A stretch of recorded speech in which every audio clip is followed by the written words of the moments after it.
Em nome do Pai, do Filho e do Espírito Santo. Amém. Deus precisou de ti, Dom Pedro Casal Dávila. Para não ser só de Deus, Deus precisou de ti. Tua carne fez dele um homem e tu disseste sim, para não ser menina somente. Para não ser só vida, Deus precisou de ti. A carne que te leva à morte, e tu disseste sim, para não ser mãe somente. E para ser a vida eterna, Deus precisou de ti, a carne que ressuscita, e tu disseste sim, para não ser tempo somente. Dizer teu nome Maria é dizer-te toda tua, causa de nossa alegria. Dizer teu nome Maria é dizer que todo nome pode ser cheio de graça. Dizer teu nome Maria, Maria de nossa libertação, foi difícil escolher, mas soubeste fazer. Ave Maria, cheia de graça, o Senhor convosco, bendita vós entre as mulheres, pelo fruto do vosso ventre, Jesus. Santa Maria, Mãe de Deus, rogai por nós pecadores, agora e na hora de nossa morte. Amém.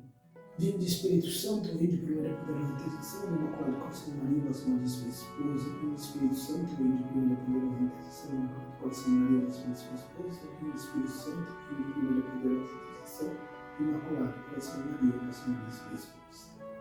Em nome do Pai, do Filho e do Espírito Santo. Amém. Salve Maria, eu sou o Padre César, sou pároco da Paróquia Jesus Nazaré da Psíquica da Serra, da Diocese de Campo Limpo, e nós estamos realizando hoje, neste nosso canal do YouTube, mais uma vez um vídeo. E este vídeo é mais uma aula do nosso Mariale. Nosso Mariale é um conjunto de aulas, essa é a segunda, sobre a Santíssima Virgem Maria. O estudo sobre Nossa Senhora. Aulas de Mariologia. Bem, na primeira aula nós fizemos uma pequena introdução sobre a questão da Virgem Maria. Por que estudar Maria? Por que conhecer Maria? Isso tem a ver com quem ela é. Maria, sobretudo, a Mãe de Deus. Visto que a teologia estuda Deus, há uma seção da teologia, Mariologia, que estuda a Virgem Maria, a Mãe de Deus. Então é importante o estudo de Nossa Senhora, porque também é tão importante a função, o lugar, o papel de Nossa Senhora na obra da nossa salvação. Por isso, então, nós temos aí exatamente uma clareza do que, por que estudar Maria. Até porque nós nessa vida temos a missão de amar a nosso Deus. E, na verdade, nós amamos a Deus quando aprendemos a amar a Virgem Maria, porque ela, sendo Mãe de Deus, é a que mais nos ensina o caminho desse amor a Deus. Isso é importante recordar. Mas só que é algo conhecido em boa teologia que não se pode amar sem se conhecer. Como que eu amo algo que não conheço? É certo que nos tempos que vivemos, e devido também à fragilidade humana, quanto mais eu conheço alguém, parece que eu menos amo aquela pessoa. E é também, obviamente, porque vai se desvendando ali os defeitos daquela pessoa, vão se mostrando os defeitos daquela pessoa, então se diminui o amor. Ou então eu aprendo a amar, ou decido amar mesmo assim. Contudo, com Nossa Senhora, sendo ela perfeita, imaculada, concebida sem pecado, cheia de graça, quanto mais eu a conheço, mais a amo. E conhecendo mais a Virgem Maria, mais a amo. E assim, conhecendo mais Nossa Senhora, conheço mais Jesus, e assim amo mais Jesus. Então, o caminho do conhecimento de Maria, não apenas o conhecimento intelectual, claro que aqui aprendemos muitas coisas, e aqui falamos muitas coisas que são apreendidas pelo intelecto, mas tem que descer ao coração, porque é o conhecimento no sentido mais profundo, é o conhecimento no sentido bíblico, de intimidade, de convivência, de estar junto, de se unir. É nesse sentido também que nós queremos fazer essas conferências aqui, essas reflexões aqui. Bem, mas falamos tudo isso sobre a questão dessa introdução à Mariologia, e aí vimos também a questão de como é importante da Mariologia a partir do pressuposto que o próprio Deus exalta a Virgem Maria, o Pai a chama cheia de graça por meio do anjo, o Filho a chama feliz porque a observou, porque escutou e pôs em prática a palavra de Deus, e o Espírito Santo a chama de bendita e de mãe de Deus. E assim, sendo o próprio Deus exalta a Virgem Maria, também a igreja o faz. E é o que a gente vê na Mariologia também, é todo compilado do que está aí de louvores à Virgem Maria, mas também de entendermos quem é ela. E por isso que ela é louvada, mas por quem ela é. Muito bem. Mas quando falamos de um estudo científico, de um estudo realmente sério, também sobre a Virgem Maria, podemos falar também de um estudo que se dá exatamente na questão que quando dizemos de estudo, falamos também de um estudo mais profundo de fontes. Né? Até comentava ontem que exatamente é um grande problema nesse meio que a gente está produzindo esses vídeos, que é o meio da internet. Porque o que a gente fala nem sempre se apresenta fontes, mas não se precisa. Um momento de oração, uma reflexão. Mas se aqui eu estou falando algo que é importante, eu devo me remeter às fontes. Tirei isso de onde, isso daqui, etc. Falar, tá em tal passagem, tal livro. Isso é importante, às vezes. Muitas vezes é importante a gente falar das fontes, porque dá a oportunidade de quem escuta recorrer às mesmas fontes e ver que nós não estamos dizendo mentira, de que está lá. É só voltar lá, só dar uma olhadinha. As fontes são importantes porque as fontes mostram de onde brota aquele conhecimento e de que aquele conhecimento é realmente autêntico. Simplesmente eu poderia chegar aqui e falar várias coisas sem citar nada. Tem valor? Claro que tem, é importante, mas vão escutar aqueles que têm um certo apreço por mim, aqueles que estão achando o assunto interessante. Mas se eu falo das fontes, se eu mostro livros, obras, então a pessoa pode fazer o mesmo caminho que eu fiz para chegar nas mesmas conclusões. Que hoje tudo é tão rápido e ao mesmo tempo as pessoas querem tudo de modo tão fácil que a gente fica com a primeira informação. Então estamos num mundo informatizado, com milhares de informações, mas pessoas pouquíssimo informadas. Porque escutam tudo, escutam coisas sérias, coisas que não são sérias, escutam verdades, escutam mentiras, algumas fake news, porque é tanta coisa que ao mesmo tempo a pessoa fica aí reproduzindo sem sequer saber se é verdade. Um estudo realmente sério não pode ser assim. Por isso nós temos que ir nas fontes. E aí perguntamos quais são as fontes da Mariologia. Por excelência, as fontes da Mariologia estão nas fontes da própria revelação de Deus, que é a Sagrada Escritura e a Sagrada Tradição com o Magistério. Essas são as fontes fundamentais de toda a teologia, mas sobretudo da Mariologia. A fonte é a revelação de Deus. E a revelação de Deus está contida na Bíblia e na tradição, na Sagrada Escritura e na Sagrada Tradição. O ensino catecismo da Igreja Católica. O catecismo diz, e aqui, claro, a gente faz referência ao novo catecismo, né, que já não é tão novo, que é de década de 90, mas o catecismo último, né, da Igreja, que nos fala exatamente sobre a questão da Bíblia e da tradição. E diz lá no número 80, a tradição sagrada e a Sagrada Escritura estão intimamente unidas e compenetradas entre si, com efeito derivadas ambas da mesma fonte divina, fazem como que uma só coisa e tendem ao mesmo fim. Uma e outra tornam presente e fecundo na Igreja o mistério de Cristo, que prometeu estar com os seus sempre até o fim do mundo. Mateus 28, 20. A Escritura e a tradição estão intimamente unidas, entrelaçadas entre si. E diz aqui o catecismo que elas vêm da mesma fonte e tendem para o mesmo fim. Isso é importante, porque para nós católicos, não é só a Sagrada Escritura, nós temos a tradição.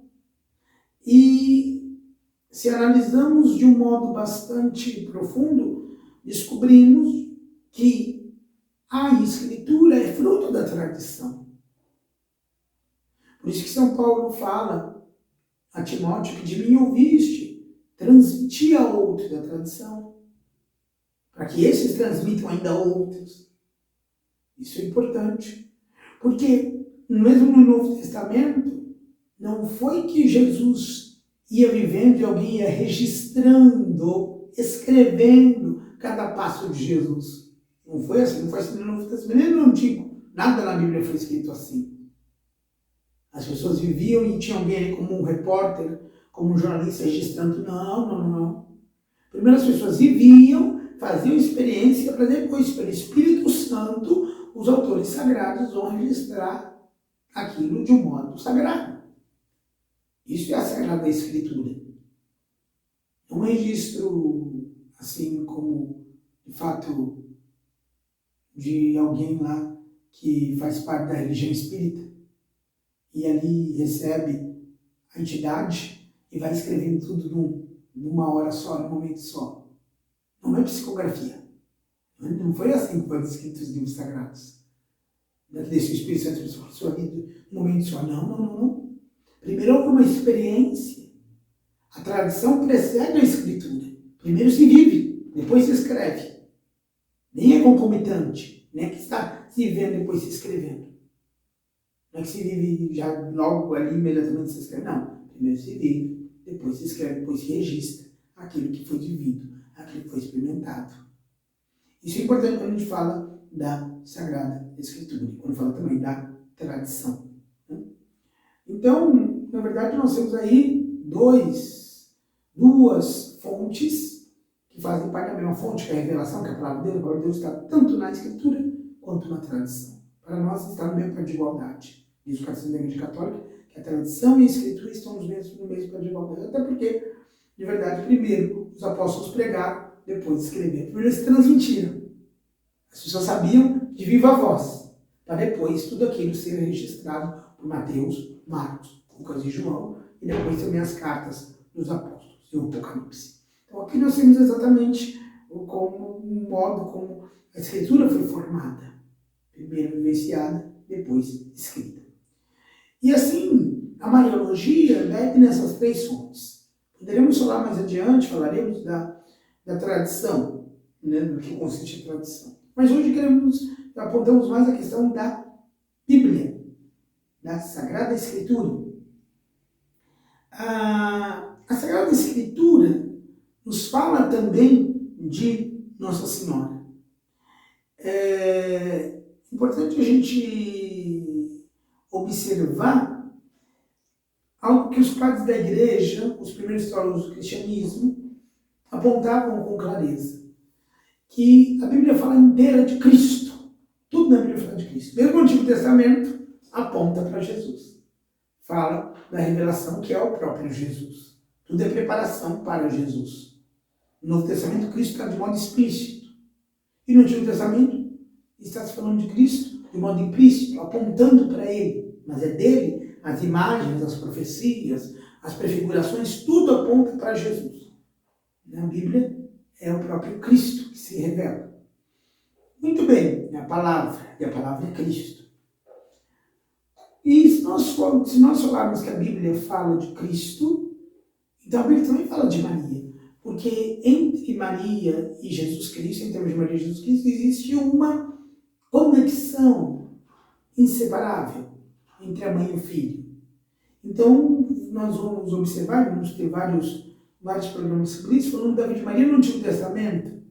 Quais os sinais da Virgem Maria no Antigo Testamento? Quais as profecias, as figuras da Virgem Maria no Antigo Testamento? Então a gente vai poder se debruçar melhor sobre isso, mas aqui queremos dizer que também, de algum modo, a Escritura fala da Virgem Maria. É sobre ela que fala a Escritura. Se Santo Agostinho dizia que a Escritura fala sobre Cristo, também a Escritura fala sobre ela, devido à relação dela com ele, com Jesus. Por isso, é importante a gente pensar aqui na Bíblia como fonte da Mariologia. O primeiro lugar teológico, diz Melchior Cano, no seu livro Delotes Theologites, o lugar teológico, o primeiro lugar teológico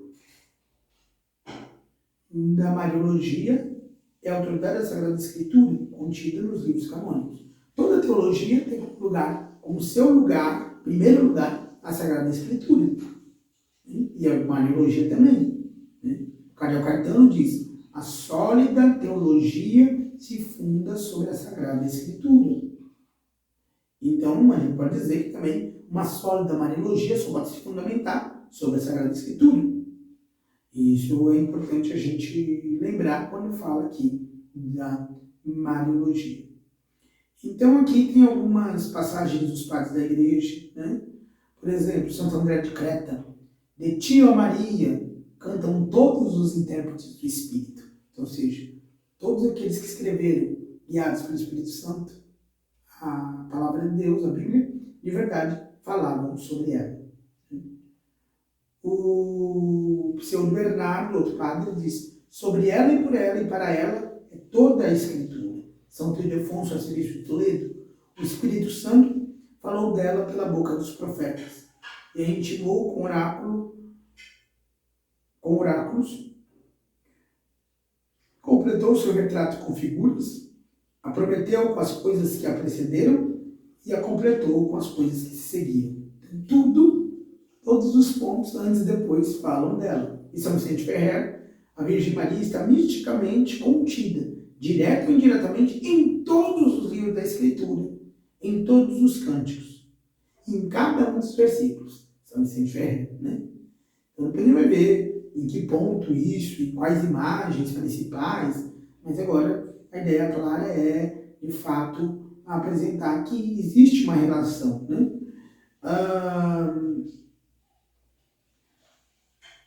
Na verdade, se diz até os padres da Igreja uma Bíblia mariana, de que a Bíblia, ela toda, de algum modo, trata do mistério da Virgem Maria.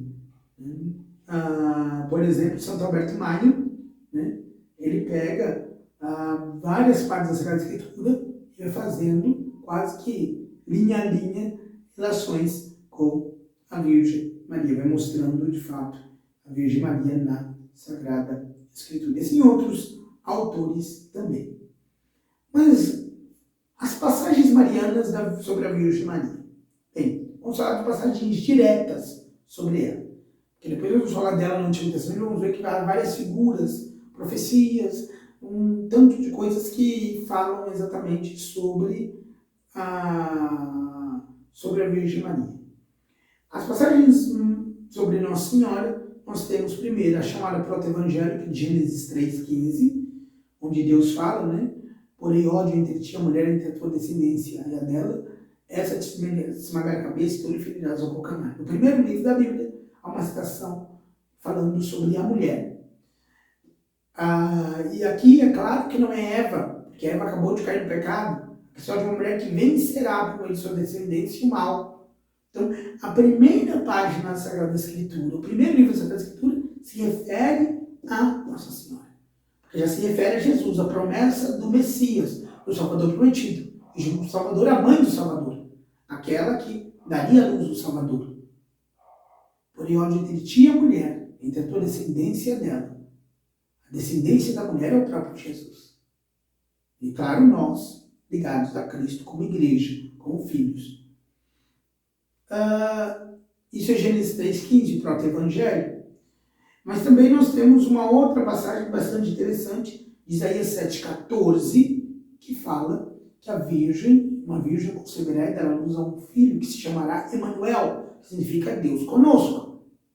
A virgem que concebe e dá luz ao Emanuel, Deus conosco. De novo ela, a Virgem Maria. Miqueias capítulo 5, né, diz que e tu, Belém, Efrata, não és a menor das cidades, porque de ti sairá aquele que governa o povo. E aí, então, de verdade, nós temos aí aquela que dá luz em Belém. E aquela que dá luz em Belém é a Virgem Maria. Né? Então, nós temos aí essas três passagens. Né?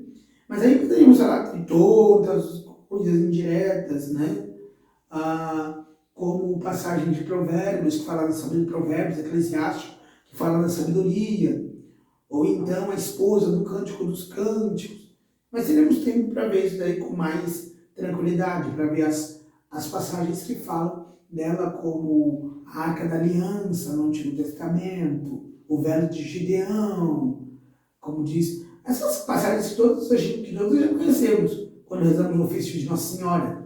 O Invicta Judite. Então, de verdade, várias passagens que falam de que, de fato, ela é a cidade de Davi, a Casa de Ouro, várias imagens do Antigo Testamento que dá para relacionar diretamente com Nossa Senhora. Dá para ver claramente Nossa Senhora ali. Mas isso teremos tempo para olharmos com mais profundidade a Virgem Maria no Antigo Testamento. Mas também as passagens marianas do Novo Testamento. A primeira anunciação, Lucas 1, de 26 a 38, né, onde o anjo anuncia que ela será a mãe de Deus, e ela diz, eis a escrava do Senhor, assim ensina a tua palavra. Mas também a visitação, né, de Lucas 1 ao versículo 39 a 46. Então aí nós temos um momento que a Virgem Maria visita Isabel, onde ela é saudada por sua prima Isabel, onde ela canta assim magnífica. Né? Também a passagem da infância de Jesus, do nascimento de Jesus, segundo Mateus 1, versículos 20 e 24. Né? Depois a passagem de Lucas 2, versículos de 1 a 21, o nascimento de Jesus, né, o pai de Nossa Senhora. Depois a apresentação de Cristo no templo, né, com a profecia de Simeão, Lucas 2, de 22 a 40. A adoção dos magos, Mateus 2, de 1 a 12. A fuga para o Egito, Mateus 2, de 13 a 23. A perda e encontro de Jesus no templo, Lucas 2, de 41 a 50. Também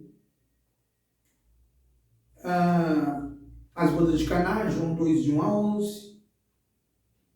Também a parte que se fala que a Virgem Maria procurava falar com Jesus, minha mãe e meus irmãos são esses que fazem a vontade de Deus, Mateus 12, de 46 a 50. Maria Santíssima proclamada como feliz, né? Feliz o ventre que te trouxe, Lucas 11, de 27 a 28. Maria aos pés da cruz, João 19, de 25 a 27. Maria no cenáculo de Pentecostes, Atos 1, 14. E também a Virgem Maria no Apocalipse, em Apocalipse 12.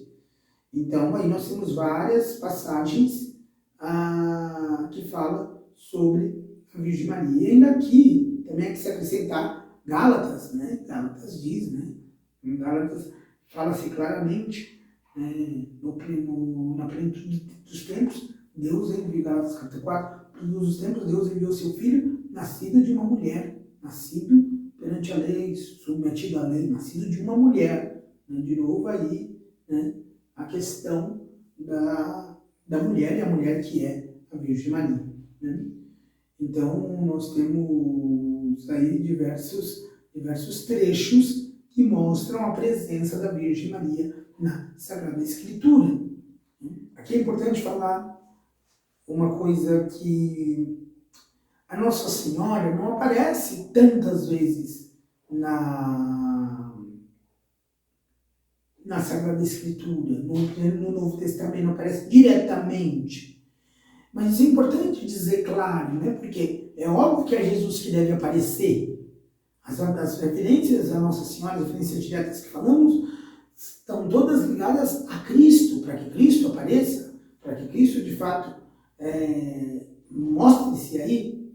Mas podemos dizer que as referências que temos sobre a Virgem Maria, podemos ver veremos uma a uma, falam exatamente da importância dela, porque são referências estratégicas escatológicas.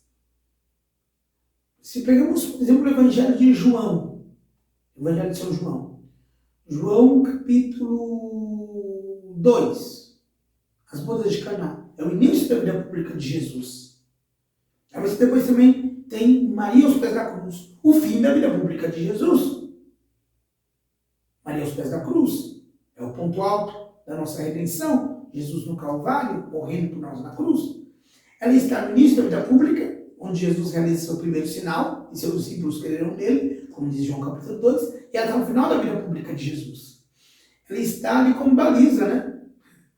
Onde entra Cristo na sua vida pública, tanto no começo quanto no final. Ela aparece só 2 vezes no Evangelho de João, mas as 2 vezes são importantíssimas, porque é o começo e o final. E a vida pública de Cristo é encaixada, por assim dizer, em Nossa Senhora. No começo da vida pública de Jesus está ela, no final ela também. Ela está nos pontos principais. Ela só está em 2 pontos, mas são os 2 mais importantes. Por isso, aqui nós devemos ter claro a questão da importância da Virgem Maria na Sagrada Escritura. E até porque ela é mulher do Gênesis e do Apocalipse. Nos 2 livros, no primeiro e no último, ela está citada, ela está apresentada. Para mostrar que ela é mulher da palavra, como dizia Bento XVI.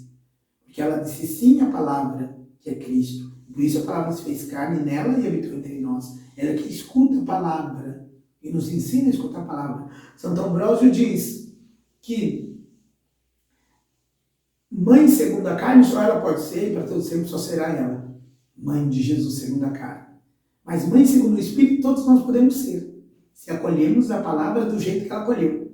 Se acolhemos a Cristo, palavra, em nosso coração, ele nasce em nós, ele é gerado em nós para ser gerado no coração dos outros. Então, assim, ela também é mãe, ela também está ligada à palavra, no sentido que ela que vive a palavra, aquela que ouve para Deus e põe em prática. De verdade, por isso, nós devemos ver na Virgem Maria alguém profundamente ligada à palavra de Deus. Acho que por hoje, né, acho que era isso que eu tinha a dizer, né, sobre a Virgem Maria. E quero terminar com uma história interessante, claro, realmente acontecida. Ainda no século XX, nos tempos que reinava o Papa Pio XII, né, na igreja. E é interessante essa história porque era de um rapaz chamado Bruno, que se tornou adventista, e ele então começou a fazer congressos na Itália inteira contra a Virgem Maria, dizendo que a Virgem Maria não estava na revelação, não estava na palavra. E não tinha nada a ver, que a palavra falava um pouco dela, que ela devia ser desprezada, não era da revelação, não fazia parte da revelação. Poderia ter o nome dela lá, como não. E ele começou a dizer isso, e querer apontar isso, em estudos profundos, mostrando em congressos e tudo mais. Tem um dia que ele foi com suas 3 crianças, né? Ele tinha uma maiorzinha, um menor e um menorzinho ainda, que nem batizado tinha sido, porque ele tinha se convertido aos adventistas, não tinha batizado o último. E ela e Bruno, então, ele vai para fazer um passeio em Roma, no lugar chamado Trefontane, onde foi o martírio do apóstolo Paulo, no lugar das 3 fontes. E em Trefontane, ele está lá com as crianças, e uma das crianças perde a bola e vai buscar lá no meio da mata. E não volta. Aí vai a segunda vez que tinha sido com a primeira. Depois a terceira, porque ninguém volta. E quando o Bruno entra para ver onde estão as crianças, ele se depara com as 3 crianças ajoelhadas. E as crianças falam, e ele fala, o que vocês estão aí ajoelhados? É que nós estamos vendo ela. Ela quem? Ela! Mas ela quem? Se não ajoelhar, papai, o senhor não vai ver. Só vê quem ajoelha. E aí ele se ajoelhou. Quando ele ajoelhou, ele viu. E aí era a própria Virgem Maria que disse aí, você anda dizendo por aí que eu não estou na revelação. Sim, eu estou na revelação, eu estou na palavra. Toda palavra fala de mim.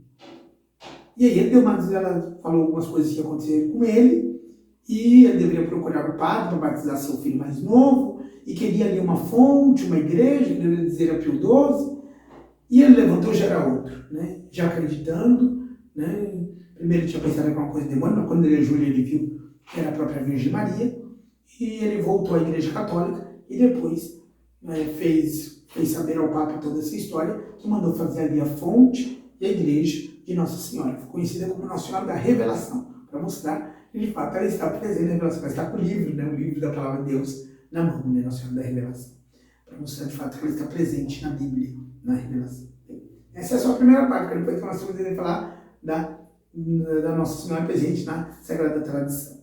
Mas, por hora, era disso que nós queríamos falar. Deus abençoe você, né? E você possa também divulgar este vídeo. E damos esta bênção sobre você, sobre suas necessidades, por intercessão do Imaculado Coração de Maria. Pai, o Filho e o Espírito Santo. Amém.